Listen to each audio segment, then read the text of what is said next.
Welcome back to our visual explainer. Today, we're doing something really cool. We're going to completely deconstruct the carefully edited official history of Porto Alegre, the southernmost capital of Brazil. We're going to peel right back through those layers to reveal the gritty, accidental reality of how this place actually formed. We really want to look past those pristine postcard views to figure out how this city was truly built.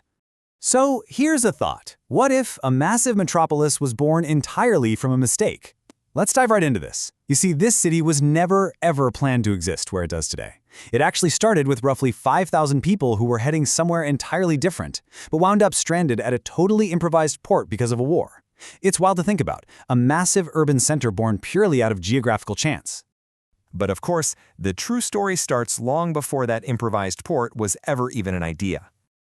Way before European ships ever showed up, the colonial Portuguese looked at this southern territory and saw basically zero economic value. I mean, there was no gold, no silver, and the climate was just way too cold to grow sugarcane. But while the colonizers saw this empty, useless space, indigenous populations had already deeply understood, managed, and thrived on this exact land for over 11,000 years. Groups like the Guarani and Pampiano lived in perfect balance with the Guaíba River network. And they didn't just pass through, they left a permanent mark on the city's modern geography. If you look at places like Nonoai, Itapua, Guaíba, and Jari, these aren't just random names for local neighborhoods or waterways. They are a direct, living heritage that the modern capital still speaks out loud every single day. So how did the European settlers actually end up staying here? Well, like we mentioned, it was a complete accident. Back in 1752, the Portuguese crown really needed to secure its southern borders against the Spanish. Their big strategy was to bring colonists from the overpopulated Azores Islands out west. But here is where the romanticized official history heavily clashes with the harsh reality. If you read the textbooks, they tell this mathematically perfect myth of exactly 60 Azorean couples arriving to settle the land. Right, but the actual historical reality? Records show 236 individuals were basically stranded at this improvised port. Why? Because the Guarnetic War had suddenly blocked their path to the Western missions. They were completely trapped. No plan, no support, just forced to build a life from scratch on a peninsula they were literally never supposed to stay on. And just like that, this geographic accident became a strategic military necessity. By 1763, the Spanish managed to take the nearby village of Rio Grande, which actually forced the regional capital to flee. The Portuguese desperately needed a highly defensible position, somewhere with a panoramic view of the water so they could easily spot enemy ships coming in. That accidental settlement on the peninsula? It was perfect. So the capital officially moved there in 1773, to this place now named Porto Alegre. Now, here is an absolutely unbelievable historical twist. The governor, who actually officially elevated Porto Alegre to a capital, a guy supposedly named José Marcelino de Figueiredo, didn't even exist.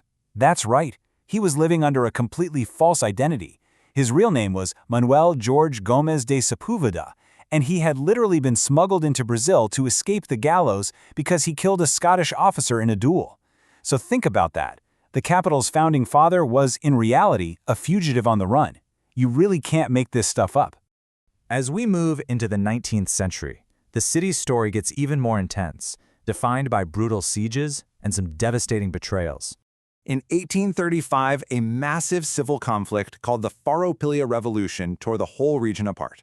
This was sparked largely by heavy imperial taxation on local beef jerky, which sounds minor, but it meant local producers couldn't compete with untaxed foreign imports. Suddenly, Porto Alegre found itself at the absolute epicenter of a deeply dividing war. I want you to just consider the number 1,000 for a second. That is exactly how many days the imperial, legalist-held city spent under an agonizing siege. For 1,000 days, the entire city shrank behind a continuous, heavily fortified line of trenches. They faced severe rationing, widespread starvation, and just constant bombardment from rebel forces who were blockading the river. The human cost of this era was just devastating.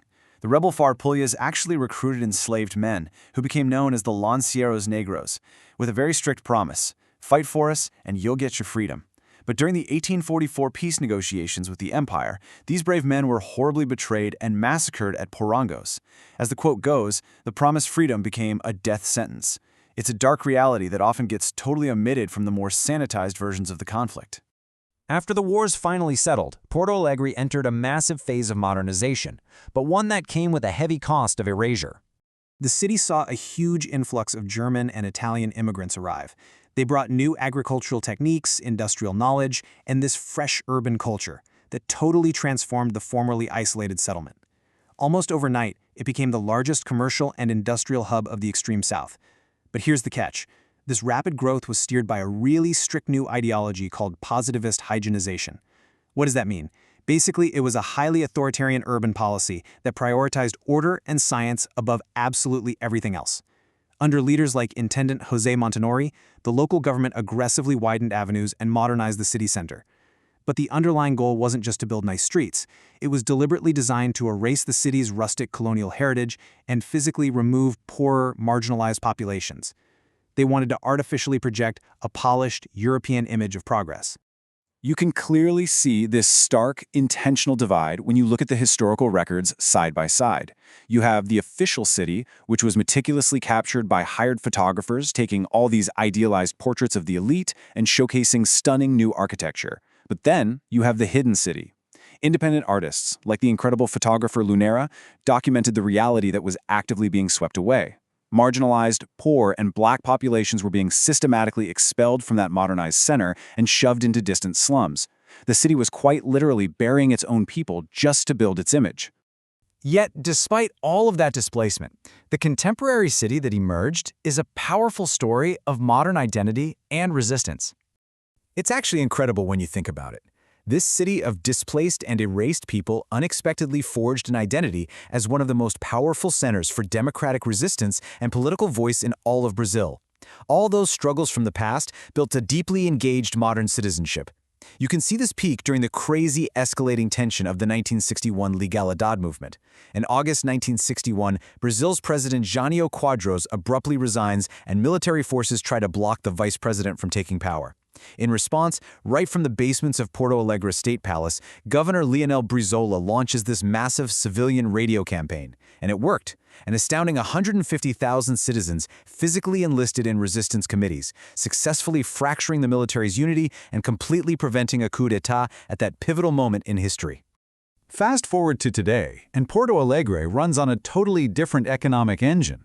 If you look at its primary modern drivers, we're talking about urban tourism, industrial production, and services and commerce. Unlike a lot of other famous Brazilian capitals, Porto Alegre doesn't rely on sunny beach tourism. Not at all. Instead, it generates its wealth through a really vibrant urban experience.